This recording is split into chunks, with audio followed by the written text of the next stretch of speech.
La escucha en la terapia es distinto de lo que vivimos a diario. Se trata de una forma de comprometerse con el otro, lo que implica una sensibilidad y una atención para con el prójimo. Escuchar no es solo captar los contenidos y los sentimientos que ha expresado el paciente.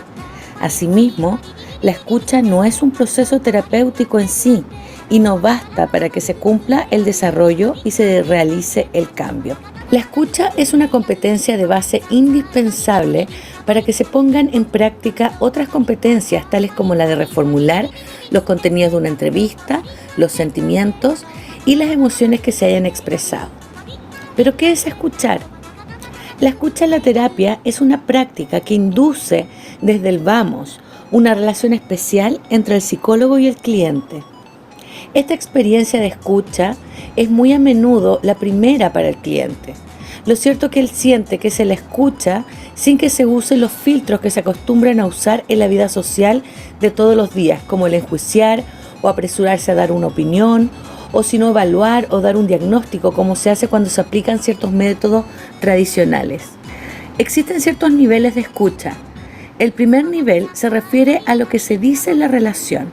No obstante, si nos limitamos a este nivel, la relación no se va a desarrollar mucho y el terapeuta se pone en posición de solo escuchar una historia.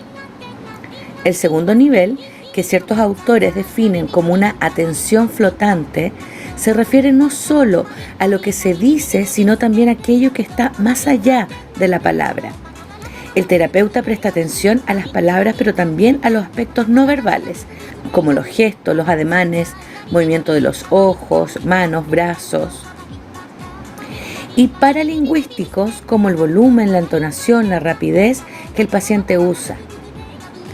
Además de estos dos niveles de escucha, el terapeuta tiene también que prestar atención a los pensamientos, a las emociones, a las sensaciones corporales. Lo cierto es que todo esto le puede servir para indicarle lo que está pasando en la relación y el terapeuta. Puede usar estos pensamientos, estas emociones y sensaciones corporales como una cierta caja de resonancia del desarrollo de la relación. Entonces tenemos que preguntarnos, ¿puedo escuchar lo que una persona me quiere decir sin sentirme en peligro? ¿Cómo puede ser que a veces me cuesta escuchar a personas que me hacen desarrollar sentimientos excesivos y me confunden la escucha? ¿Hasta cuándo puedo escuchar a alguien manteniéndome yo independiente?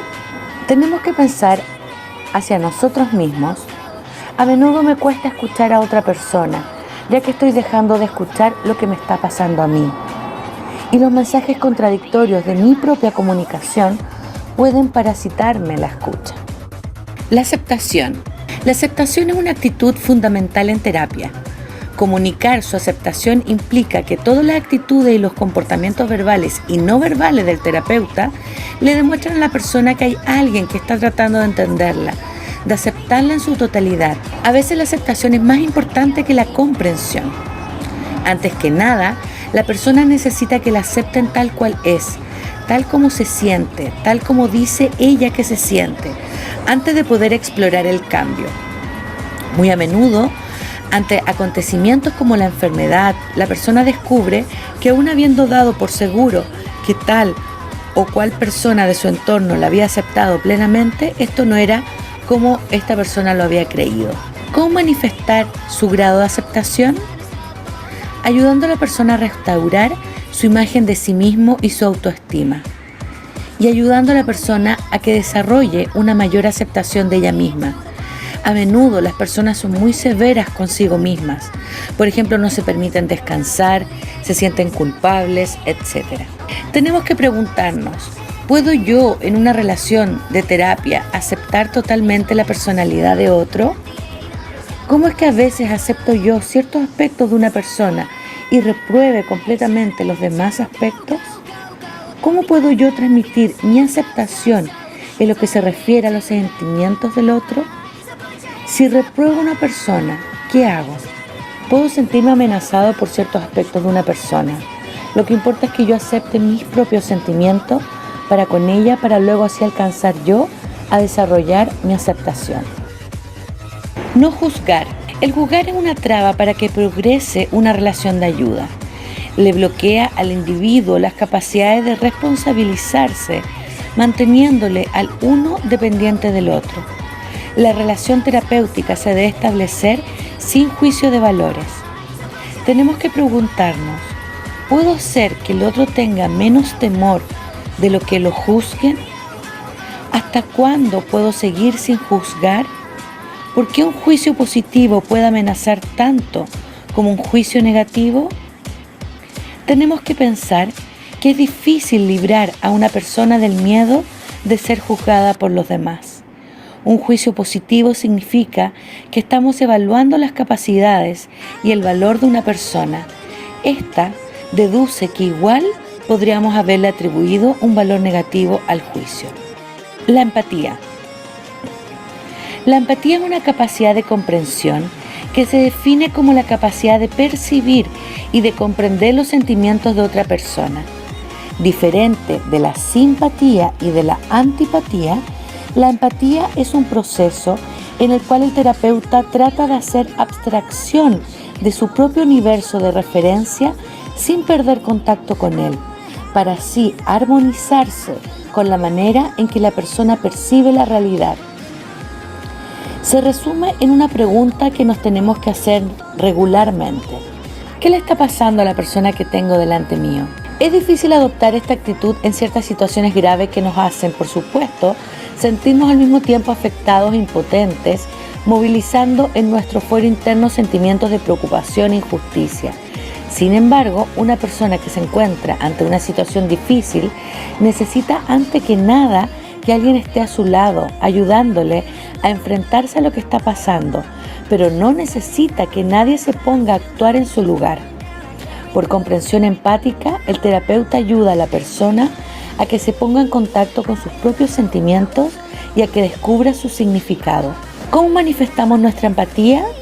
Cuando percibimos la emoción dominante de la persona, la nombramos, decimos el nombre que tiene esa emoción, verbalizamos la experiencia, pidiéndole a la persona que nos diga lo que está necesitando más, aquí y ahora, tratando de entender su punto de vista, reformulándolo luego, sin tratar de modificarlo. La misma persona más adelante va a modificar el punto de vista que tiene de la situación. Los efectos de la empatía cuando se trata de prestar asistencia, de curar, de sanar, aumenta el nivel de autoestima de la persona, mejora la calidad de comunicación y la expresión se abre a emociones más profundas. ¿Puedo yo entrar en el mundo interior de alguien y lograr captar todo lo que siente y todo lo que percibe? ¿Y puedo yo sentirme lo bastante cerca de alguien sin dejar de ser distinto a él y perder las ganas de juzgar o evaluar al otro? La congruencia. Se puede definir la congruencia como la forma de estar del terapeuta cuando sus intervenciones durante la entrevista están en armonía con las emociones y pensamientos que el cliente le suscitó. Esto implica que el psicólogo tiene que estar atento a sus propias emociones internas y abierto a aceptarlas. De hecho, Rogers desarrolla una hipótesis diciendo que lo que facilita el cambio de la persona es cuando el terapeuta es lo que es él mismo.